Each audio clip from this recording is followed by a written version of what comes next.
Okay, well, we are here at our annual meeting, and we want to take the opportunity to record a little bit of conversation. And so before we get started, I would just want to ask you guys to introduce yourselves, tell us a little bit about what you do day to day, what your practice looks like. My name is Greg Jeneary. I practice in Lamar's, Iowa. General dentist, and do mainly all the GP stuff. However, we do offer orthodontic treatment, sleep therapy, and TMD treatment within the practice.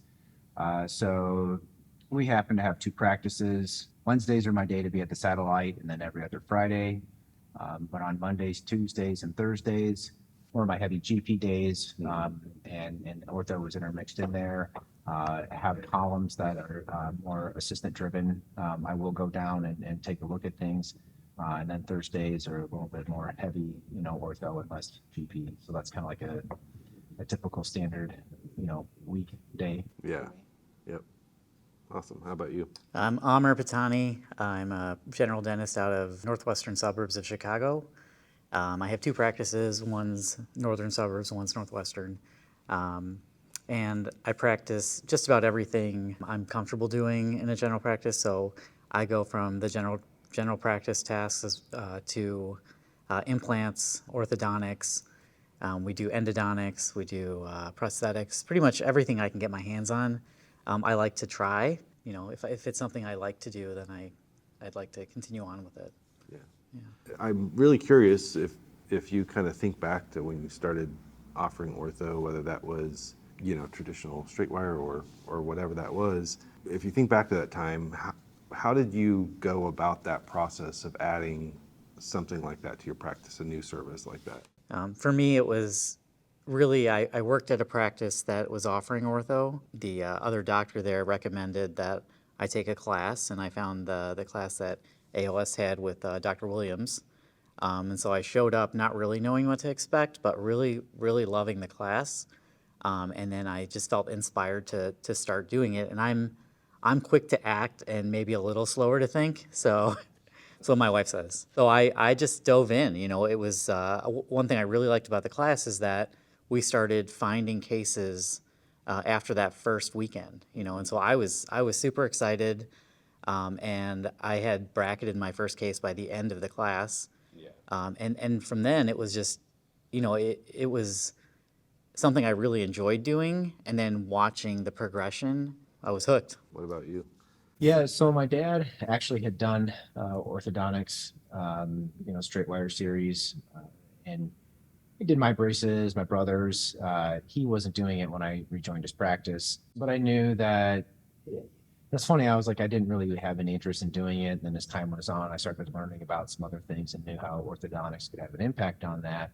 And so I did. Started with the AOS, to get a good foundation, and I felt like I did have a very good foundation. And more of what you were saying too. I'm kind of the opposite. I generally overthink it, and I have like, wow, this is a great idea, and I just drag my feet because I don't know, too afraid of failure. Probably really more afraid of success more than it is anything else. Like, what am I going to do if I get too busy? Yeah. Right? You're like, wow, just stay with this, status quo, and that's just a scarcity mindset, and it's just not the way to go about doing it. And for whatever reason with ortho, I didn't think as much about it. I just kind of dove into it.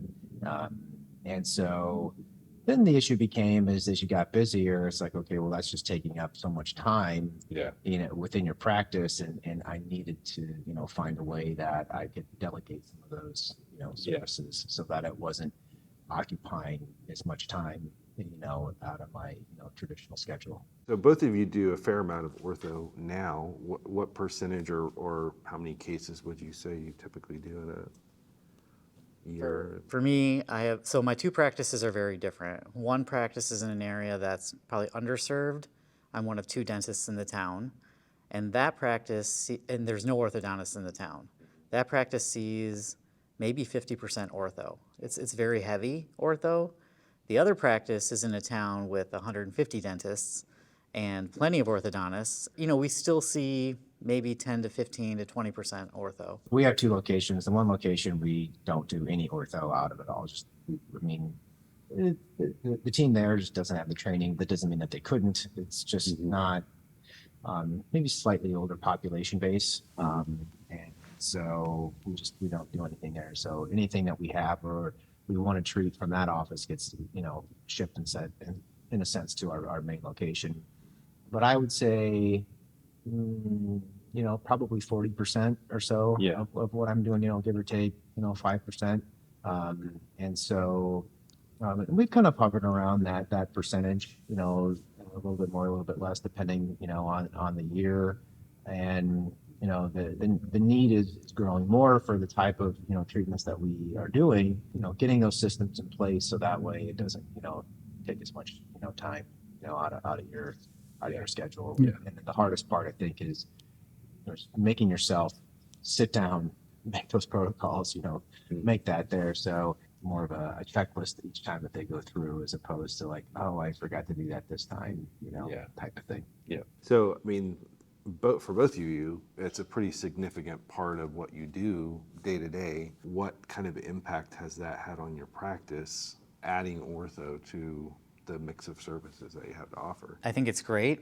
I think it helps us be more comprehensive with our treatments. And so, now when I do cosmetic cases or veneers or crowns, I'm always looking first to see if I can improve the foundation before I jump in and try to fix things with restorative. Is there a way I can manipulate, the teeth placement to get me a better result, a better outcome at the end? And in a lot of cases, I'll even offer like a free aligner or 2 or 3 or 4 to 8 weeks of aligners just to move things slightly to get more of an ideal result. And I think patients appreciate staying in the office. So that's another thing is we offer just about everything. We don't do general anesthesia in the office, so some of the third molar cases go out. But just about everything else we like to keep in-house unless there's something that's really, specific that I'm not comfortable with. And so I think patients appreciate, I'm kind of the end. I started your case. I'm responsible for your case. If you don't like something, you know who to yell at. And if you love it, our office is there. Again, kind of mimic the same thing. And even, in the point too, where, if you're, talking like, hey, I want to move some of these teeth a little bit to have a little bit, look for a better result. I mean, I've had it a couple different times where you move the teeth and they were like, oh, I didn't think the teeth actually looked that good. And then they were happy with that. And at the end of the day, you're like, oh, okay. But then you stop and think about it and you're like, yeah, but then that's one less thing we have to manage. Yeah. Like, oh, that veneer is going to come off. Not the thing, but you get what I'm saying. It's just one less thing. Because if you are prepping the tooth, I mean, nothing that you're going to put on a tooth is going to last forever. There's an expiration date, just like everything else in life. So those are ones that I go, well, if that's the case anymore, if I look at it, sometimes I start to look at them like, actually, you have very good looking teeth. They just aren't in the right spots. So, you do that, and a lot of times they're happy. And if not, then you do something different. So yeah, and being able to do it within the office is a great thing. It's just convenience. I mean, even though we live in a small town, people don't want to have to drive, 30, 40 minutes, to go to the specialist, to do that. Yeah. We don't do a lot of endo anymore. We don't do a lot of extractions. It's just the amount of time that it takes us to do that. We can do something else that is going to be a little bit more predictable in terms of time. And hopefully, less issue. We're like, all right, well, that tooth didn't come out as quickly as I thought it was, and now I'm behind. So look at it that way. I think also it's controlling the overall experience for the patient, where when you're not referring out, you can control every appointment, you can control the way they're interacted with by your staff, and you're not worried about sending them somewhere where they may have a bad experience and then that reflecting badly on you. This way you're kind of aware of any delays in treatment, and you can factor those into your overall comprehensive treatment plan. So as you're, as you are now well established as providing those services, what role does your team play in providing those services, and kind of talk through that from, practically, like what functions they fulfill, and then what portion of the process they kind of handle? I mean, I rely pretty heavily on my team. They handle a lot of it. I mean, I don't do obviously any billing, which I don't think really any dentist probably does. I used to do all of my case presentations, and I didn't, ever want to relinquish that. And it just came to a point where I'm like, well, is that the best use of my time? And so they do that. And so the nice thing is that, the one that's doing that is those patients also see her. So there's a lot of that establishment of rapport. There's a lot of times where, again, I'm kind of have the ideas and then, necessarily not greatest on implementation. And so it's like, all right, well, this is where, we want to go. This is what I'd like to do. And, then a lot of times they'll run with it. Yeah. And so that's great for me, and I'm not micromanaging, every little step. And so, I mean, there's a balance between just having no involvement in it hardly and then being, overly critical. So there is that balance. And so it's just finding that balance, but it's just communication, it's like, put the sticky note on my desk if there's something that you ran into, like on a Wednesday when I'm not there and they see something. It's like, okay, put the note on there. Or you're running behind because you got 5 hygiene exams to do that hour and you didn't get there. And they said, well, I need to let them go or whatever the case may be. It's like, okay, then write what we saw that I needed to go take a look at the photos. And so it's having that open communication is important. Yeah, so you talked about that they do case presentation, they do the billing side, but you also kind of alluded to that they're also doing sort of the check-in appointments and things like that. Yeah, along they with it. do, they're bringing the patient back, they're checking the wires out, they're looking at how we have a protocols for when we do our cone beam updates. Like, okay, we expected, expansion to take this long, where our numbers at in terms of, our transverse expansion. Appliances look okay. How are they looking? Are they damaged? Are they coming loose all the time? We're like, what's the thing to be looking at? So it's okay. Do we need to make a change? And so, that is an important thing. Sometimes I wish maybe I'd have a little bit more eye on that, but that just comes down to scheduling more appropriately, about things there. So they do a lot. And one of the things I alluded to earlier today was that it's, bringing them to classes, to your CE so you can see, or so they can see what it is that you're doing. It's a lot easier to implement that when they know what your vision is and they can actually see it. It's one thing to hear it when you're talking about it in the office, but it's one thing when you're out of the office, your mindset's a little bit different. And they go, this is what you're trying to accomplish here. So that gives them a little bit better idea if, say, I can't articulate it the way that I want to. Yeah, so the team members that are involved in that process, you take them or involve them in orthodontic specific training so that they know what they're doing, they feel confident, that sort of thing. Yes. Or a lot of times what we've done in the past too is, they'll hop on Zooms with, some of the other people that are like some of the equipment reps, that type of thing. And they'll set those up and they'll go through things. We've even had to the point where I just said, I want you to come to the office. Yeah. And so then whether they fly out on their own dime or our dime or whatever the case may be, sometimes I just have to kind of get over that because when they're here and then we can actually bring patients in and they can actually sit down and do this for an entire day to look at it. It just makes it a little bit much more seamless. So I look at that as an investment in terms of the time savings in the future. Yeah. The other thing is it's a great way to identify the really motivated people in your staff because you'll see people almost flourish and really want to do ortho. I have assistants that I know can do ortho themselves and I'm there to kind of watch, but they're faster than I am on certain things, so it's great to see. They'll see the patient will go brush their teeth and they'll come to me, my assistants come to me and say, Dr. Pattani, looks like the upper left one is slightly rotated. Should we try a distal bumper? And I love that because then, for me, I'm thinking about all the things that they see. Then I go and see the patient, look at everything. And I like that they're already thinking about the tools we have because dentistry for me is like, it's like a box of tools and you have all these tools and how are you going to get what you want, right? And so ortho is just an extension of that. And so here's my box of tools and when the assistants know that box of tools and they can sit down with the patient effectively and efficiently put it all together, it saves me time. Yeah. And when I trust my assistants, then it's awesome because I know they're thinking about everything that I'm thinking about. And sometimes I'll correct them, but sometimes they'll come up with ideas that maybe I'm not thinking of first. maybe I would have gotten there.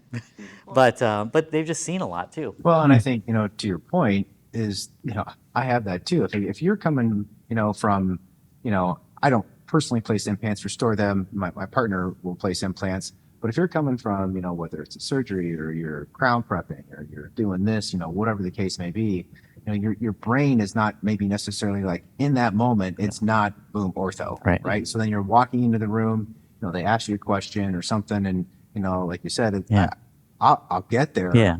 But if I was in ortho all day, you ask me that question, I'll give you that answer in like 5 seconds. Yeah. And it might take me, a couple minutes to come to that answer, when my brain's in GP mode. So, it's nice when they're seeing that and speaking it, because then at that point in your mind, you're kind of starting to think about it. And as you're walking down there, you look in the room and you're like, yes, I see exactly what you're saying. Do that right on. Or like, you know what, it's a great idea. How about we try it this way instead? So I think that can help reduce some time, from that way. Plus, like, it gives them the motivation and the feel good nature, if you want to call it that, hey, that they're a part of something and that they're doing it themselves. Yeah, they have like autonomy with the case, right? You're in the room, you're out of the room, then it's all them. And I think they really enjoy that. And then as far as training, I think, what I do with training is I like to have them do cases first, and we'll go through several cases, and, there's a learning curve, right? So in the beginning, our appointments for newer assistants might be an hour to an hour 20, and then we want to come all the way back down to 40 minutes, right? Once they've done it for a few months, then I like to send them to training or get them some more formalized training, because at that point, I feel like they can really benefit from it. When you set up your process, kind of your workflow, do you tend to have certain team members that are dedicated to ortho, or do you kind of have multiple ones that do a little bit of everything? For my practices, I don't have dedicated ortho assistants just because we're doing everything, and I need to be able to pull anyone to do anything. Yeah. So if I have an endo in one column and ortho in another, I don't want to be restricted to only having certain columns do certain things, because we get a lot of emergencies also. So I just personally, I like the flexibility of having everyone up on it. And then it also saves you when you have attrition or sickness, people are out, when all your staff are capable. That's not quite how we do it, but and it's, to each their own. Yeah. And, ultimately, I'd like to have everybody that would know how to do that. That's just not how it's worked.